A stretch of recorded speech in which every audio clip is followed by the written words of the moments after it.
Hi everyone, I'm John Rennie from Boneyard Pictures. Thanks for joining me. With the release of Dune Part 2 in cinemas, I thought it would be fun to have a look back at filmmaker David Lynch's 1984 adaptation of writer Frank Herbert's seminal sci-fi book series of Dune.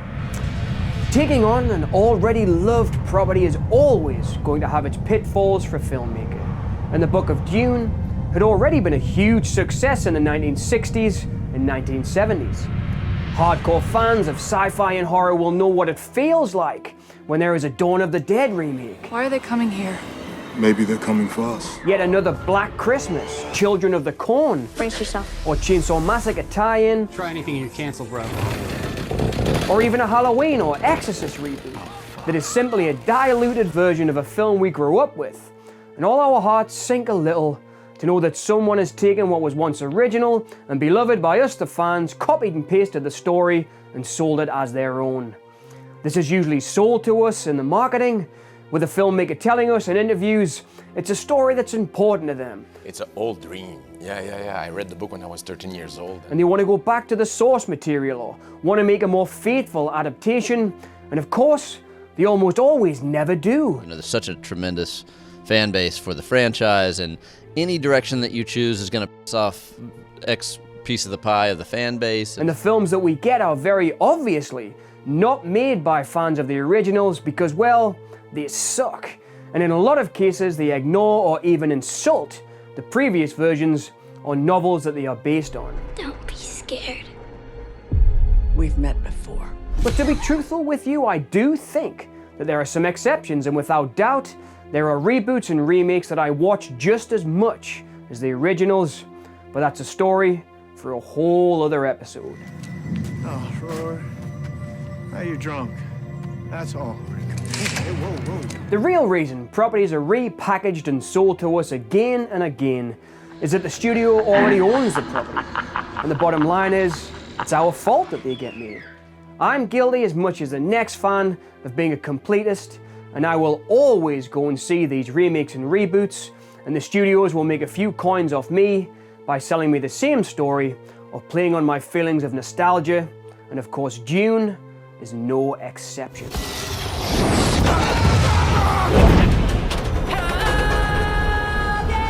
What's to become of our world? So join me as this episode we take a look at a world beyond your experience and beyond your imagination in David Lynch's film of Dune. The sleeper has awakened! It's no great leap of the imagination to understand that the 1984 Dune movie was intended to be a cash-in on Star Wars. Use the Force, Luke. Don't touch my mother. He's trying the voice. The Reverend Mother said it could save him. There were comic book tie-ins, toys, board games and coloring books, all marketed to children who were going to invest in the story of the young Paul Atreides as they had invested themselves in the story of Luke Skywalker, and the cash would roll in for producers. But the catch was, Dune is no Star Wars, and director David Lynch is no George Lucas, not by a long shot. But I always admired George. You know, George is a guy that does what he loves, and I do what I love. The difference is, what George loves makes hundreds of billions of dollars. In 1982, filmmaker David Lynch was the new kid on the block in Hollywood. It's amazing to think that only 5 years earlier, he had finished work on the weird and wonderful low-budget feature Eraserhead at the American Film Institute. A few years later, producer Mel Brooks would have seen Eraserhead and called Lynch a wonderful madman and called up and offered him the job of directing The Elephant Man, which went on to be a sizable success. I am not an animal!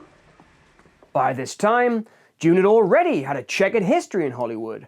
Arthur P. Jacobs of the Planet of the Apes fame had taken a stab at an adaptation and gotten as far as a 30 to 50 page treatment just before his death.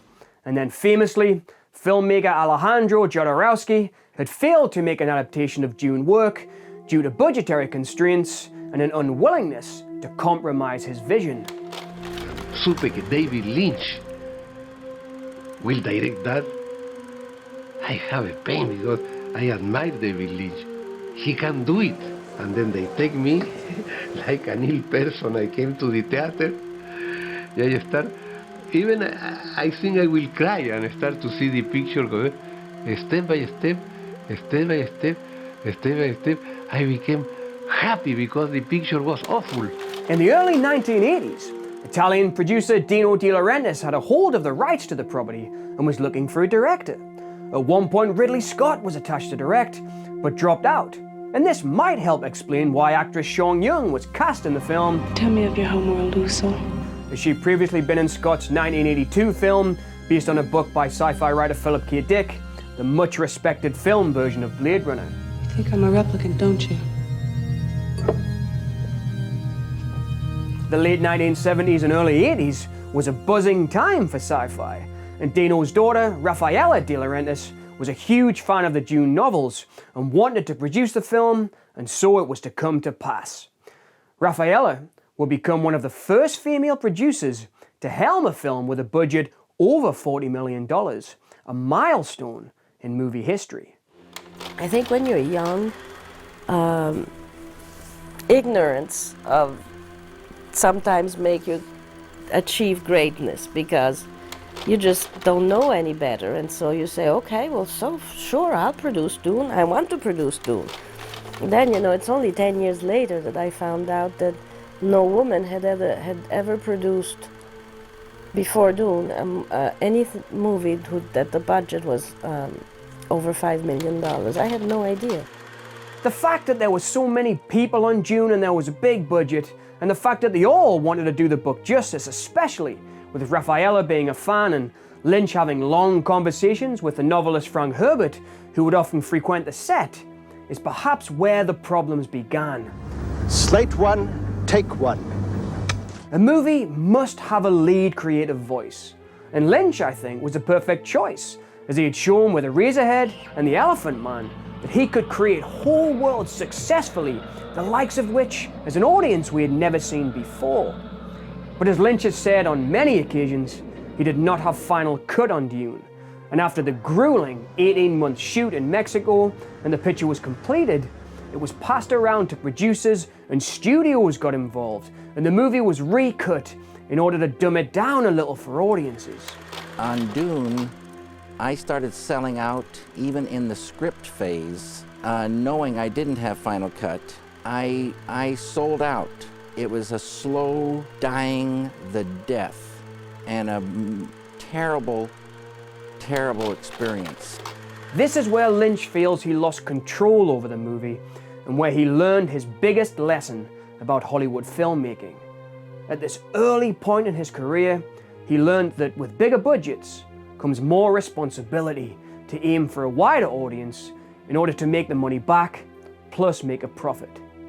Lynch would never work this way again after Dune, and for the rest of his career, he stayed in the mid to lower level budget range of filmmaking in order to have complete control over his works. I think Dune turned him off making big budget movies because in a way you give up your freedom, for creative freedom when there's so much pressure on you because of the budget, the time.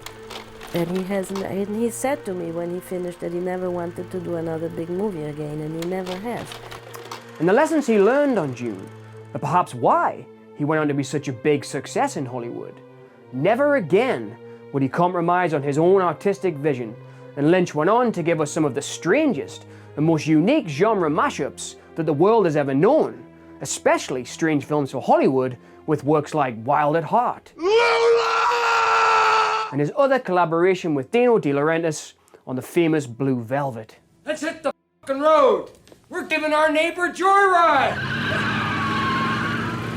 Dune was meant to be the next big science fiction blockbuster, but it failed to connect with a wide audience. Lynch had said that the story had to be condensed down to a maximum of 2 hours and 17 minutes. It was squeezed because in those days, the maximum length they figured I could have is 2 hours and 17 minutes, and that's what the film is. so they wouldn't lose a screening a day. And that could not be negotiated with the studio, and that running time in itself was a big problem due to the massive complex story in Dune. Voiceovers had to be added in post-production, and there are huge sections of exposition early in the film that have to explain and set up the story in the epic world of Dune. The second mode. And all of this talking and inner dialogue seemed to overwhelm viewers with boring information, and at the time they seemed to zone out of the movie in frustration at this very complicated setup. A beginning is a very delicate time. Some people blamed Universal Studios for the failure of the film, and say that the studio didn't know what to do with Lynch's unique vision, and they tried to sell it to the wrong audience of younger kids. The film had to be made a PG certificate, as stipulated by the studio, and many think that this film was way too complicated and way too dark for kids. But I tend to lean towards Rafaela de Laurentiis' idea that Dune was not a regular popcorn movie, and it needs the audience to go along with all this craziness and become caught up in the beautiful world of Dune. The sleeper must awaken. And listen carefully to catch the intellectual ideas that float just beneath the surface in order to enjoy, but also to understand the film in any kind of depth. A secret report within the guild. You know, a lot of people blame Universal, the way they released it, for the movie not being as successful as it should have been. I think the movie was challenging, you know, it was maybe too intellectual and too being faithful to the book, which is what we tried to do, turned out a movie that was difficult. But the people that love it, love it. Dune is a movie crammed full of ideas from a wealth of influences. The book was originally released in the 1960s in 3 parts. It contains threads of LSD and drug use as a tool for expanding the mind, as Paul Atreides uses drugs to evolve to a higher plane in the story, which allows him to tap into his untouched powers of complete communication and oneness with the universe. Father, the sleeper has awakened! There is the very modern concern of oil and power, and who holds the precious resources of the spice or the oil will be the most powerful tribe, house, country, senate, whatever you want to call it. Dune is conceived of as a planet that is totally desert, so that water on it is the metaphor of, say, oil here, very appropriate at the moment. Dune is a very political, and some might say radical story, and definitely has left leanings in its politics, but most importantly for me, it also contains a very powerful message implied by its writer, Frank Herbert, that I think is often overlooked. And I have to say, it's understandably overlooked, as the film seems to play out as a regular hero's journey and a crusade for Paul to avenge his father's death. But in actuality, if you read between the lines, it is really clear that Paul Atreides is a false prophet. Leaders amplify the mistakes. Their mistakes are amplified by the numbers who follow them without question. And charismatic leaders tend to build up followings, power structures. And those power structures tend to be taken over by people who are corruptible. I don't think that the old saw about power corrupting and absolute power corrupting absolutely is accurate. I think power attracts the corruptible. God created Arrakis to train the faithful. One cannot go against the word of God. On a personal note, I have to say that I have spent a lot of my life with the film and world of Dune, and I am absolutely a fan of this epic sci-fi masterpiece. And Dune is undoubtedly flawed, but it is a masterpiece, I think, nonetheless. And I can also say for certain that it's taken me a lifetime and a lot of effort to get to where I am with understanding the story. After seeing the films, I read the novels and sequels and continuations by Herbert's son, who carried on his father's work after he died just a few years after the film's release. So I've come to know many things that are absent in the film adaptation. There's spoilers ahead here for the novels, I have to say. But for example, the world of Dune looks old yet new, and the technology seems dated, and nuclear bombs are still used in the future. Atomics! As in the past, there was a long war in the world of Dune with artificial intelligence, long before the film begins, and after that war, it was decided it was best to look inward for new technologies rather than outward. And that is why the film has its unique look of past and future mixed together. The ending of the film kind of leads us to believe that Paul is a hero, and I guess he is for that brief moment.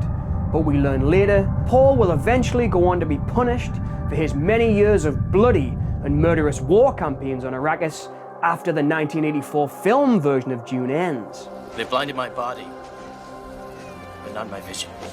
As most heroes of the revolution do. It's a highly politicized and complicated story of history, the human race, and the fact that power tends to attract the worst kinds of people in existence. And the story is told in terms of people who are recognizable. You'd recognize these people, but they live in a culture that is somewhat different. I guess what I'm saying here is that Dune's huge story is there for the taking if you want it. And the world and well of Dune is vast, vast. And I chose to dive down it, and I've lived with Dune for many happy years. But I also understand that you shouldn't have to do all this to understand a movie. And this is where Dune fails on the biggest level possible. People, understandably so, just didn't get it. Critics and audiences worldwide turned their backs on Dune and most forgot about it. And for us fans, it became an important sci-fi rite of passage if you were a teenage fan of sci-fi as I was. For many years, the VHS lay in bargain bins. I remember the first time I saw the movie, I paid no more than, I think it was $2.99 for the 1989 Warner Brothers cut down version. And that's when I first fell in love with this epic movie. I was always more in love with the darkness than the light. I was watching horror, science fiction, and different types of movies from a very young age, and that's just been my taste. And when my friends were raving about Star Wars, have you not? I was trying to show them Dune, and they either got bored or just plain hated it, and that is completely fair enough. I'm not telling you that you must love Dune, because it's obviously not for everyone. And even David Lynch, the filmmaker himself, feels that the film is an anomaly in his canon as he lost creative control. So not only did fans of the novel dislike the film, so did Lynch's fan base, because on the surface, it's not like David Lynch's other works. I always say Dune is a huge, gigantic sadness in my life.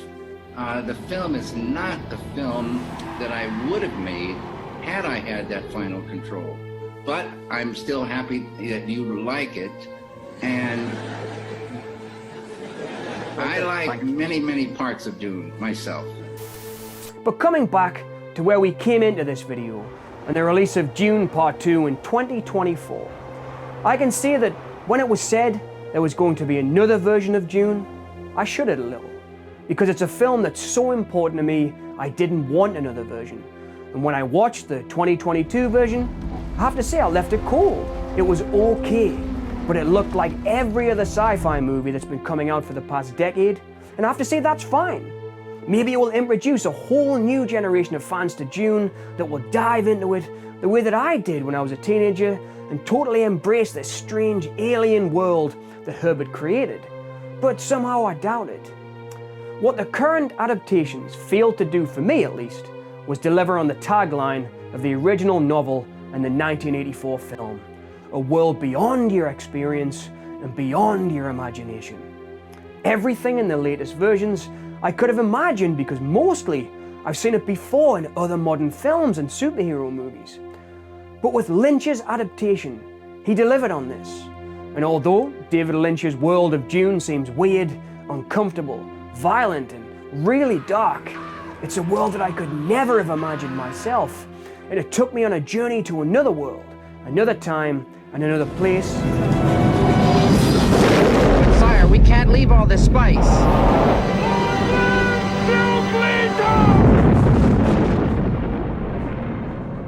And that experience I will forever be thankful for. Dune is not for everyone, and I totally respect that. But for me, as an awkward teenager who always felt a little different to everybody else, this dark, disturbing, visually stunning, and alien world of lies, half-truths, backstabbing, epic wars, beauty, ugliness, and coming of age was most certainly made for someone just like me. They will call me Muad'Dib. I hope you enjoyed my take on David Lynch's Dune. If you would like to hear more from me about Lynch's other work or other sci-fi classics, please remember to like and subscribe. Leave your thoughts on this incredibly strange and epic world of Dune below. And as always, thank you all so much for listening.